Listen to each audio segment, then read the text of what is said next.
सप्ताह के पहले दिन मरियम मगदलिनी भोर को अंधेरा रहते ही कब्र पर आई और पत्थर को कब्र से हटा हुआ देखा। तब वे दौड़ी और शमौन पतरस और उस दूसरे चेले के पास जिससे यीशु प्रेम रखता था आकर कहा, वे प्रभु को कब्र में से निकाल के ले गए हैं और हम नहीं जानते कि उसे कहाँ रख दिया है।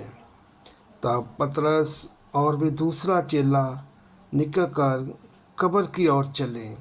वे दोनों साथ साथ दौड़ रहे थे, परंतु दूसरा चेला पतरस से आगे बढ़कर कब्र पर पहले पहुंचा और झुककर कपड़े पड़े देखे, तो भी वे भीतर ना गया। तब शमौन पतरस उसके पीछे पीछे पहुंचा और कब्र के भीतर गया और कपड़े पड़े देखे, और वे अंगोछा जो उसके सिर में से बंधा हुआ था कपड़ों के साथ पड़ा हुआ नहीं, परंतु अलग एक जगह लपेट कर रखा हुआ देखा।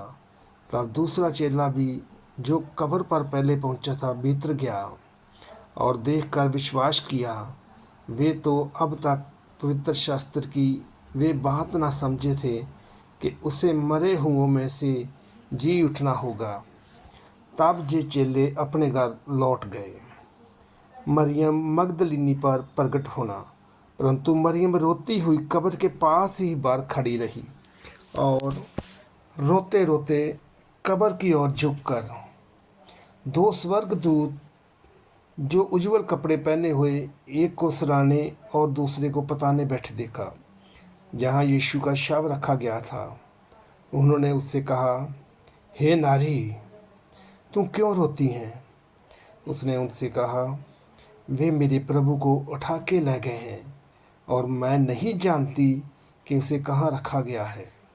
ये कहकर वे पीछे मुड़ी और यीशु को खड़े देखा, पर ना पहचाना कि ये यीशु है।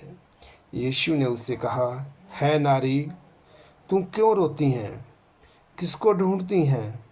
उसने माली समझकर उससे कहा, हे महाराज, यदि तूने उसे उठा लिया है तो मुझे बता कि उसे कहाँ रखा है और मैं उसे ले जाऊंगी। यीशु ने उससे कहा, मरियम। उसने पीछे मुड़कर उससे इब्रानी में कहा, रबूनी, अर्थात है गुरु। यीशु ने उससे कहा, मुझे मत छू, क्योंकि मैं अब तक पिता के पास ऊपर नहीं गया, परंतु मेरे भाइयों के पास जाकर उनसे कह दे कि मैं अपने पिता और तुम्हारे पिता और अपने परमेश्वर और तुम्हारे परमेश्वर के पास ऊपर जाता हूँ। मरियम मगदलिनी ने जाकर चेलों को बताया, मैंने प्रभु को देखा है और उसने मुझसे ये बातें कही है। चेलों पर प्रकट होना। उसी दिन जो सप्ताह का पहला दिन था, संध्या के समय, जब वहाँ के द्वार जहाँ चेले थे यहूदियों के डर के मारे सारे बंद थे, तब यीशु आया और उनके बीच में खड़ा होकर उनसे कहा, तुम्हें शांति मिले। और ये कहकर उसने अपना हाथ और अपना पंजर उनको दिखाए। तब चेले प्रभु को देखकर आनंदित हुए। यीशु ने फिर उनसे कहा, तुम्हें शांति मिले। जैसे पिता ने मुझे भेजा है वैसे मैं भी तुझे भेजता हूँ। ये कहकर उसने उन पर फूंका और उनसे कहा, पवित्र आत्मा लो, जिनके पाप तुम क्षमा करो वे उनके लिए क्षमा किए गए हैं, जिनके तुम रखो वे रखे गए हैं। थोमा पर प्रकट होना। परंतु बारहों में से एक अर्थात थोमा, जो दिदमस कहलाता है, जब यीशु आया तो उनके साथ ना था। जब अन्य चेले उससे कहने लगे, हमने प्रभु को देखा है, तब उसने उनसे कहा, जब तक मैं उसके हाथों में कीलों के छेद ना देख लूं और कीलों के छेदों में अपनी उंगली ना डाल लूं और उसके पंजर में अपना हाथ ना डाल लूं, तब तक मैं विश्वास नहीं करूंगा। 8 दिन के बाद उसके चेले फिर घर के भीतर थे और थोमा उनके साथ था और द्वार बंद थे। तब यीशु आया और उनके बीच में खड़े होकर कहा, तुम्हें शांति मिले।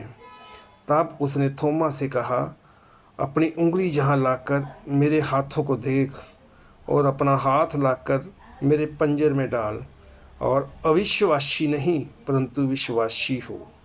ये सुन थोमा ने उत्तर दिया, हे मेरे प्रभु, है मेरे परमेश्वर। यीशु ने उससे कहा, तूने मुझे देखा है, क्या इसलिए विश्वास किया है? धन्य है वे जिन्होंने बिना देखे विश्वास किया है। संत यूहन्ना की अंजील उसका 20 अध्याय 1 से 29 आयत तक।